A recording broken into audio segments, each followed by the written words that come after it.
18ই September 2011। এই দিনটি প্রত্যেক সিকিমবাসীর কাছে একটা কালো দিন, দুঃস্বপ্নের দিন।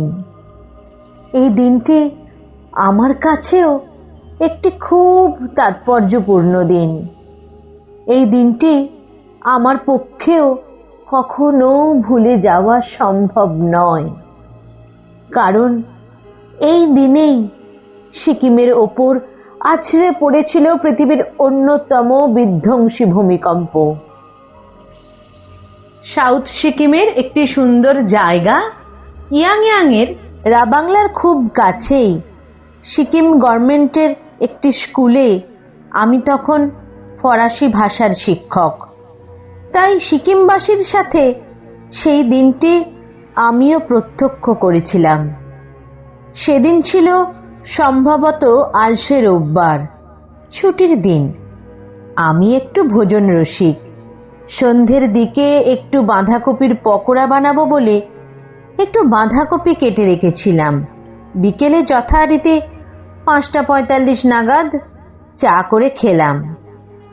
তখন একটি ছোট স্টোভে চা, ছোটখাটো রান্নাগুলো করতাম। চা খেয়ে একটি বাটিতে করে স্টোভে সেই বাঁধাকপিটা একটু সেদ্ধ করার জন্য বসিয়েছিলাম। তখন আমি একটা কাঠের বাড়িতে থাকতাম। তারপর অবশ্য বেশ কিছুদিন পর আমি অন্য ফ্ল্যাটে চলে যাই। বাড়িওয়ালার দুটি বাচ্চা ওপরে ছোটাছুটি করত মাঝে মাঝে, তাই কখনো একটু ক্যাঁচ ক্যাঁচ করে শব্দ হতো ওপরে, কখনো খুব জোরে ছোটাছুটি করলে আর একটু বেশি ধূপধাপ শব্দ হতো। হঠাৎ সেই রকমই একটা শব্দ কানে এলো। আমি ভাবলাম হয়তো বাচ্চাগুলো ওপরে ছুটছে, তাই কোনো গুরুত্ব দিইনি। কাঠের বাড়িতে যেমন ক্যাঁচ ক্যাঁচ শব্দ হয় ঠিক তেমন, কিন্তু শব্দটা যেন অন্য দিনের থেকে একটু বেশি হতে লাগলো। আমি একবার ওপর দিকে তাকালাম। এদিকে বাঁধাকপি সেদ্ধ হচ্ছে। আমার পাশের রুমেই দুজন বিহারি ভদ্রলোক তাদের 3 জন বাচ্চাকে নিয়ে থাকতেন। তারা 2 ভাই সিকিম পুলিশে চাকরি করতেন। তখন বড় ভাই আর বাচ্চাগুলো বাড়িতেই ছিল। হঠাৎ সেই ভদ্রলোক ভূচাল আয়ো, ভূচাল আয়ো বলে চেঁচাতে চেঁচাতে ঘরের বাইরে বেরিয়ে এলেন আর আমাকে চেঁচিয়ে ডাকলেন, স্যার বেরিয়ে আসুন, ভূচাল আয়ো। সেই ভদ্রলোক মোটামুটি বাংলা বলতে পারেন। সেই দিন জেনেছিলাম নেপালি ভাষায় ভূমিকম্পকে ভূচাল বলে। হঠাৎ আমার স্টোভ, বাঁধাকপির বাটি সব উল্টে পড়ে গেল। ভাগ্যিস স্টোভটা পড়ে গিয়ে নিভে গিয়েছিল। হঠাৎ যেন বাড়িটাও দুলতে লাগলো। আমি তাড়াহুড়ো করে এক ছুটে ঘরের বাইরে বেরিয়ে এলাম। আমাদের ঘরের বাইরে অনেকটা ঘাসের জমি ছিল আর চারিদিকে অনেক গাছপালা। আমি, সেই বিহারি ভদ্রলোক, ছোট বাচ্চাগুলো সেই ঘাসের জমির ওপর এসে দাঁড়িয়ে রইলাম। সেই ভদ্রলোক আমাকে বললেন, স্যার মাথাটা একটু ঝুঁকে নিচু হয়ে দাঁড়িয়ে থাকুন। আমরা সবাই সেভাবেই দাঁড়িয়ে রইলাম। পরে জেনেছিলাম ভূমিকম্পের সময় কেউ যদি মাটিতে পড়ে যায় তাহলে তার প্যারালাইসিস হবার আশঙ্কা থাকে। তবে সেটা বৈজ্ঞানিকভাবে কতটা সত্য আমার জানা নেই। ঠিক মনে হচ্ছিল যেন আমরা দোলনায় বসে আছি।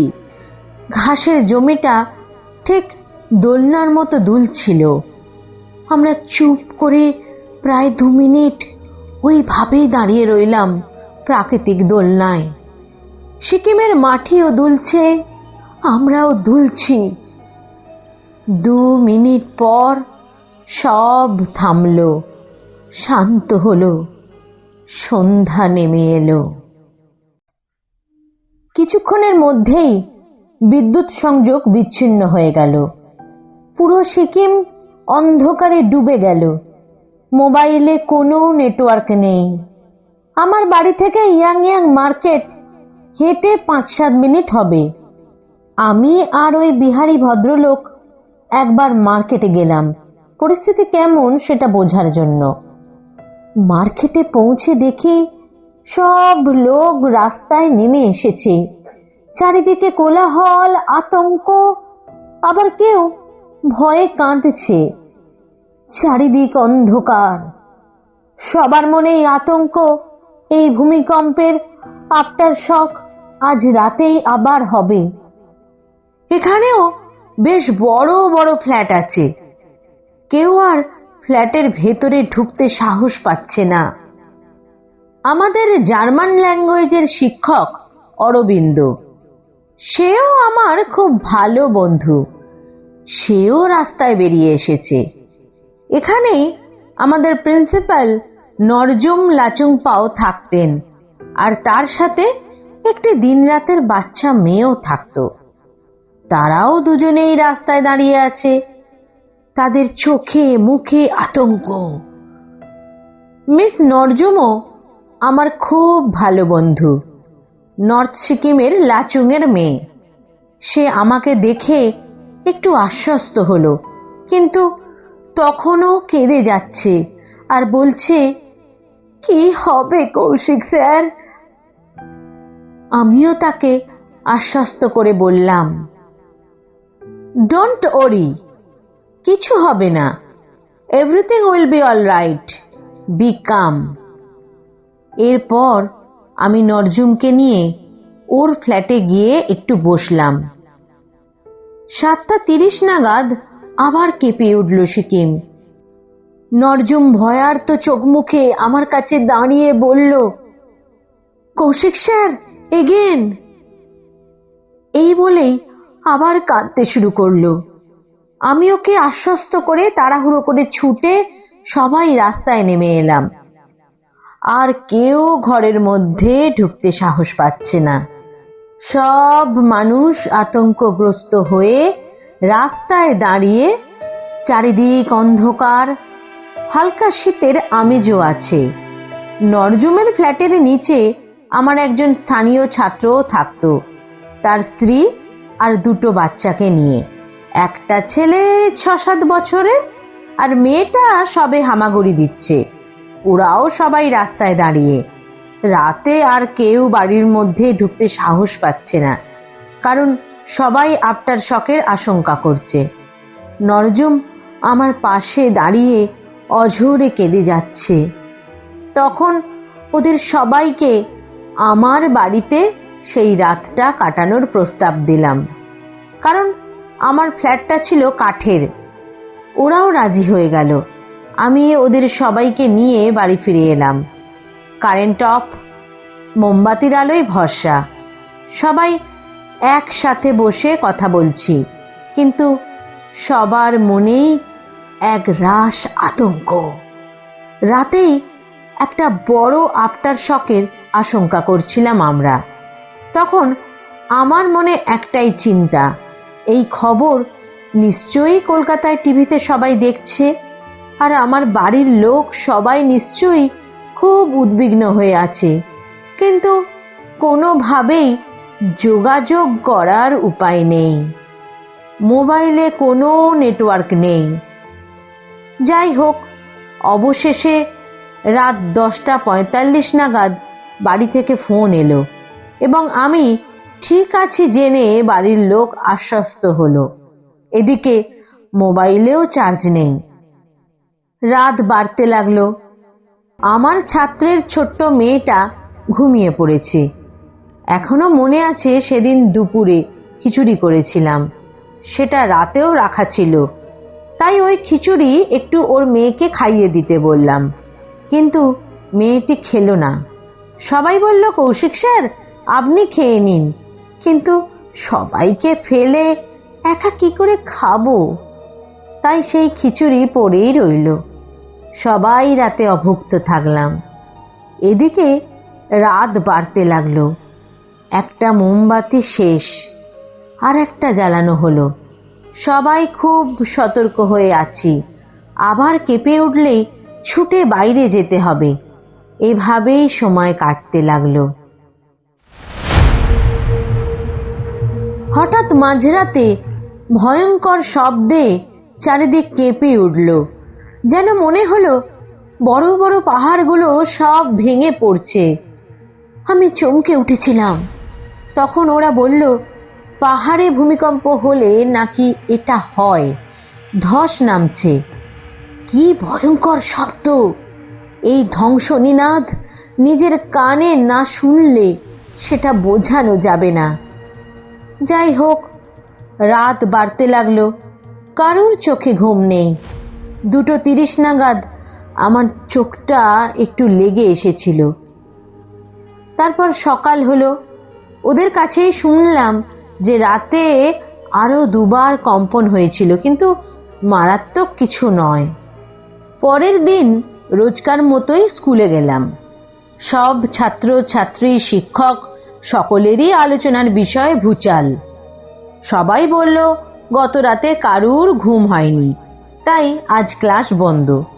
স্কুলেও আমরা সতর্ক ছিলাম, যদি আবার ভূমিকম্প হয় ছাত্রছাত্রীদের ক্লাসরুমের বাইরে নিরাপদ জায়গায় বের করে আনতে হবে।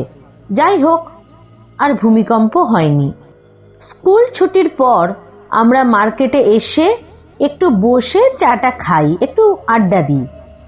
তখনও লোকের চোখে মুখে আতঙ্ক, সবার মুখেই একই আলোচনা। সারা রাত ইয়াং এর মানুষ রাস্তায় একটি শেডের নিচে কাটিয়েছে, কেউ কেউ গাড়ির মধ্যে কাটিয়েছে। এইভাবে লোকজন বাইরে 3 রাত কাটিয়েছে। মার্কেটে এসে শুনলাম গত রাতে আমাদের এখানে ধস নামার ফলে কয়েকটি বাড়ি ধ্বংসস্তূপের নিচে চাপা পড়ে গেছে। সেখানকার বেশ কিছু পরিবারের খোঁজ পাওয়া যাচ্ছে না। চারিদিক থেকে ধ্বংস আর মৃত্যুর খবর আসতে লাগলো। সিকিম এক্সপ্রেস হলো সিকিমের খুব জনপ্রিয় ইংলিশ নিউজ পেপার। সেখানেও এই ভূমিকম্পের খবর পড়ে আর ধ্বংসের ছবি দেখে শিউরে উঠলাম। ভূমিকম্পের এপিসেন্টার ছিল উত্তর সিকিমের মঙ্গন। এই কম্পন নেপাল বর্ডার পর্যন্ত অনুভূত হয়েছে। এর তীব্রতা ছিল রিক্টার স্কেলে 6.8। সন্ধ্যা 6:11 নাগাদ এই ভয়াবহ ভূমিকম্প আছড়ে পড়েছিল সিকিমের বুকে। সবচেয়ে বেশি ক্ষতিগ্রস্ত হয়েছিল নর্থ সিকিম, লাচুং, লাচেন, গুরুদম্বার লেক এইসব অঞ্চল। অন্যান্য জায়গাতেও প্রচুর ক্ষয়ক্ষতি হয়েছিল। কত বড় বড় ফ্ল্যাট, বাড়ি ঘর তাসের ঘরের মতো ভেঙে পড়েছে। গ্যাংটকেও প্রচুর ক্ষয়ক্ষতি হয়েছিল। প্রচুর বাড়িতে ফাটল দেখা গেছে। অনেক বাড়িঘর ভেঙে পড়েছে। এমনকি সেখানে সিএম এর কার্যালয়েও ফাটল দেখা গেছে। আজও বেশ কিছু ট্যাক্সি স্ট্যান্ডে বড় বড় ফাটল সেই ভূমিকম্পের স্মৃতি বয়ে বেড়াচ্ছে। ভূমিকম্পের দিন গ্যাংটকে স্থানীয় মানুষ ও পর্যটকেরা সবাই সারা রাত এমজি মার্গের খোলা আকাশের নিচে কাটিয়েছে। এই ভূমিকম্পে প্রচুর স্কুল আর মোনাস্ট্রি ধ্বংস হয়ে গেছে। তুলনামূলকভাবে সাউথ সিকিমে ক্ষতির পরিমাণ কম ছিল, তবে বেশ কিছু ফ্ল্যাট, বাড়ি, হোটেলে ফাটল দেখা গেছে। এই ভূমিকম্পে প্রচুর মানুষ মারা গেছে। নর্থ সিকিমের দুর্গম জায়গাগুলির বহু রাস্তা ল্যান্ডস্লাইডের ফলে অনেকদিন বন্ধ ছিল, তাই উদ্ধারকারী দল সেখানে পৌঁছতে পারেনি। ধসের নিচে বহু মানুষ চাপা পড়ে মারা গেছে, তাই মৃত্যুর সঠিক হিসেব পাওয়া যায়নি। আর এই ভূমিকম্পের পর প্রায় 2-3 দিন টানা বৃষ্টির ফলে রাস্তাঘাটের অবস্থা আরো খারাপ হয়, ফলে উদ্ধার কার্য বিঘ্নিত হয়। কার্যত প্রায় 6-8 মাস নর্থ সিকিমের সাথে গ্যাংটকের যোগাযোগ বন্ধ ছিল। নর্থ সিকিমের বেশিরভাগ রাস্তাই ধস নামার ফলে বন্ধ ছিল, তাই প্রায় 1 বছর কোনো পর্যটক সেখানে যেতে পারেনি। সেই কারণে প্রচুর আর্থিক ক্ষতি হয়েছে। মানুষের মৃত্যু মিছিল, প্রাকৃতিক ধ্বংসলীলা কাটিয়ে সিকিম আবার ধীরে ধীরে মাথা তুলে দাঁড়িয়েছে। মোহময়ী সিকিম আবার স্বমহিমায় বিরাজমান। আবার সেই চেনা ছবি, গ্যাংটক, পেলিং, ছাঙ্গু, নাথুলা, রাবাংলা, নামচি, লাচুং, ইয়ুমথামে পর্যটকের অনাবিল উচ্ছ্বাস। কিন্তু 18ই সেপ্টেম্বরের ভয়াবহ রাত আমি কোনো দিন ভুলতে পারবো না। আশা করব সিকিমে এই 18ই সেপ্টেম্বর আর কখনো যেন ফিরে না আসে।